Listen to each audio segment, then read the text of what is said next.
Bonsoir tout le monde et bienvenue à cette nouvelle vidéo dans laquelle on va parler de l'observation médicale en pneumologie et comment rédiger une fiche clinique. On commence par l'état civil du patient. L'interrogatoire précise le nom et le prénom du patient pour éviter les erreurs. La date de naissance, bien sûr l'âge est important. Les sujets jeunes développent plus volontiers des pathologies traumatiques, infectieuses ou génétiques, tandis que les pathologies dégénératives ou tumorales sont plus fréquentes chez les sujets âgés. La situation familiale, est-ce que le patient est célibataire, marié, veuf ou bien, et on précise aussi le nombre d'enfants. La profession est importante parce qu'il y a certaines maladies professionnelles. Puis on précise le motif d'hospitalisation ou de consultation. On précise le symptôme ou les symptômes majeurs qui ont amené le patient, le malade, à consulter. Deuxièmement, les antécédents. Les antécédents personnels, médicaux. On fait la récapitulation de toutes les maladies antérieures. Par exemple, si le patient a une HT, un diabète, etc. Et on précise les antécédents allergiques, en particulier dans la pneumologie.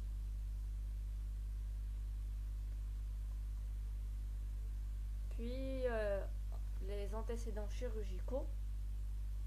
On écrit si le patient a subi une intervention chirurgicale antérieure ou non.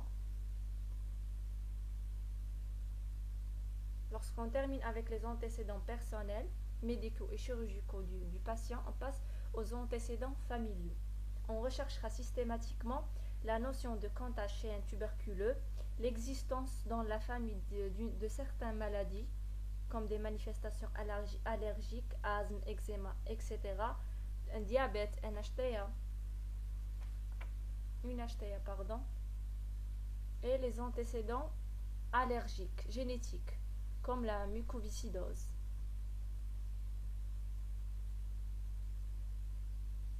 Après les antécédents, on passe aux habitudes de vie. Le tabac, c'est un facteur de risque en pneumologie. On précise le type de tabagisme. Est-ce qu'il s'agit d'une cigarette, d'une pipe tabagique et cigarette électronique, etc. Puis, on précise la date de début de tabac, depuis quand et combien par jour. Est-ce qu'il est sevré ou non? Et puis, on calcule la dose cumulée. Comment on calcule cette dose? On fait le nombre d'années de tabac fois le nombre de paquets par jour. On cherche aussi une notion d'éthylisme. Si elle est présente, on cherche sa nature, la quantité, la durée. On cherche aussi un contact tuberculeux familial, professionnel, scolaire ou carcéral.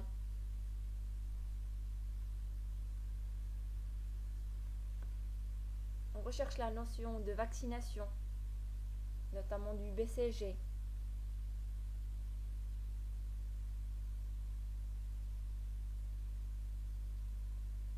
Le comptage animalier, la notion d'atopie et la notion de prise médicamenteuse. Si le patient prend des médicaments, on précise le type et la durée.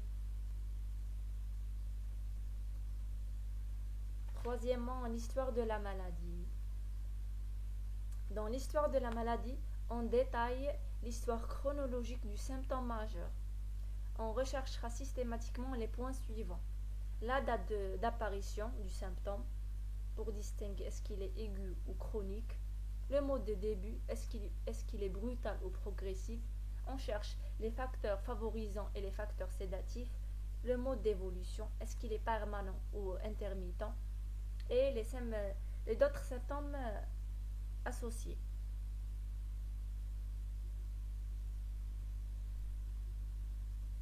Lorsqu'on termine avec l'interrogatoire, on passe à l'examen physique.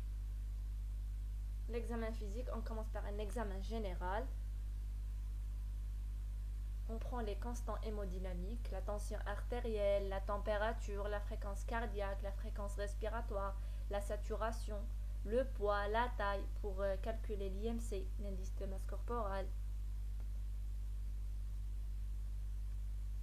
Puis on voit l'état du patient. est-ce qu'il est conscient ou non, coopérant ou non. Puis la coloration des téguments, est-ce qu'il est normal. On recherche une cyanose, une pâleur. On recherche les signes généraux, est-ce qu'il y a une notion d'amaigrissement, d'asthénie, d'anorexie. On recherche aussi les signes cliniques de déshydratation, etc. Puis on passe à l'examen pleuropulmonaire, l'examen de la zone d'appel. Le premier temps est l'inspection.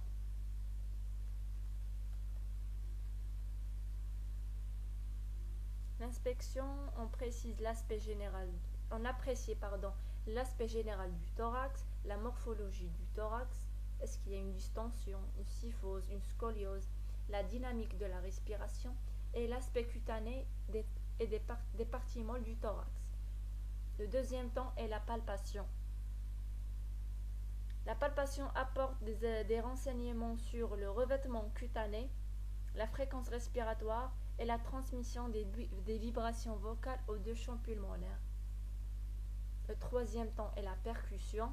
On recherche s'il y a une matité ou un tympanisme. Et enfin, le quatrième temps est l'auscultation.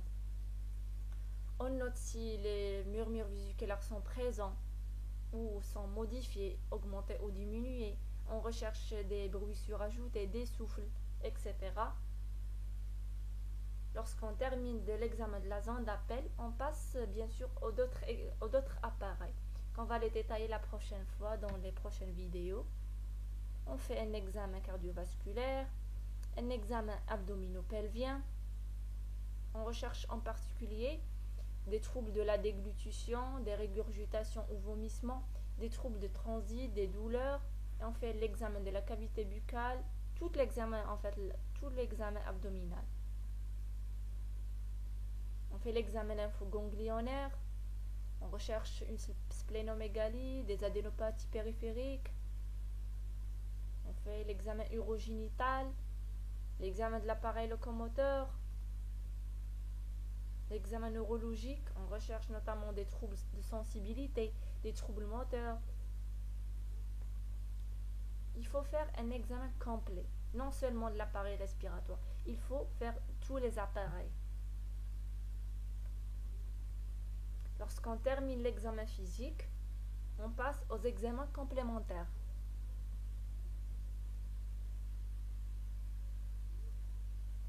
On interprète la radiographie thoracique du patient, puis on fait une synthèse radioclinique.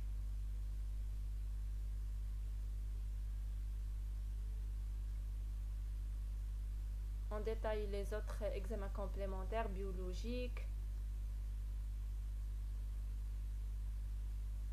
radiologiques.